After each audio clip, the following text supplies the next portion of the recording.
So these are hacks to boost your testosterone, which helps your energy, and also things that help increase cortisol production at the right time, not the wrong time. So some natural strategies I put down. These are I've said these over and over again. So morning sunlight exposure. Boom. You've got equal red, equal blue, which increases your natural production of testosterone.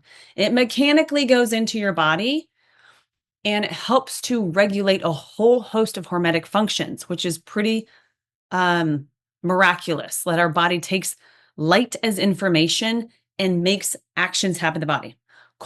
Next one, cold thermogenesis. It activates your brown adipose tissue, which then increases testosterone, increases mitochondria production. And so you could just hop in a cold river, or you get like a mini little cold plunge, or you could take a really cold shower. How about that? That's super easy. Okay. I take cold showers when I'm in Colorado and they're really cold. In Texas, not as cold, but I have a cold plunge. I was very blessed to have a cold plunge. But so any way that you can do a few of these things is critical for naturally increasing your testosterone, which means your energy goes up. Next one, avoid high estrogen foods like cheeses, and those do other things. So dairy, soy, so forth. Those will add more estrogens, which makes you estrogen dominant. And we don't need any more extra estrogens because we have enough in our food supply and our food system to saturate us and cause us imbalances in our hormones. Okay, 15, 30 minutes of intense morning exercise or moderate. Just depends on your body type. Like, okay, say for example, I'm 60 years old. I've not worked out before or not consistently. Well, then just start walking. That is enough. Start with 10 minutes if you have never done a walk.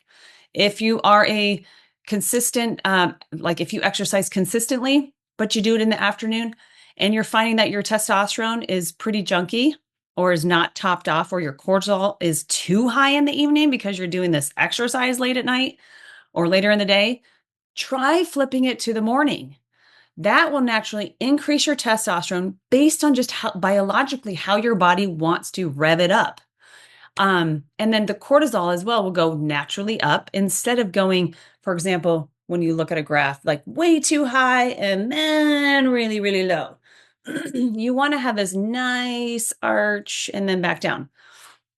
So, and then there's little things that you can do supplementing. And I'm not giving you all the hacks, but shilajit has got humic and fulvic acid and these mineral compounds that help to enhance our testosterone production. And I've seen people feel stronger, better, more stamina with just adding shilajit to their routine. Okay, next one. This is just another example. Okay, if we had low testosterone, which means that we typically have low energy, not as good as not as topped off levels as sorry, let me just slow down. If our testosterone is low, it can also mean that we have low dopamine levels, so we have less desire to do things. And those are we want that. That's important to have really good dopamine levels. So, if we want to naturally top off our testosterone levels, you can, instead of taking a transdermal cream, or don't recommend the pellet, don't recommend the shot, but people do take those, is start off with DHEA because that converts into testosterone. Super cool. Take it at bedtime because it also helps with sleep. You could do 25 milligrams. Super simple start. You could start with 5, but anything to help boost that natural production and that pathway will help your energy, period. You could do all of them. You could do one of them and just see how it works for you. But you will not produce, like one of my key things is you will not produce energy. Just think of your body as a battery. You will not produce energy without sunlight and without earth. We recharge ourselves through biological things that we have in our environment. And if we don't have that, you're not going to have the energy. So if you're not getting sunlight and you're not getting on the earth or exercising, you're going to have low energy. So sometimes it's just a few fixes and you solve your problem. Okay. Those were hacks from information from what you would take from your tests. So if you were to take the Dutch test, these are just little hacks that you could do, any one of you could do.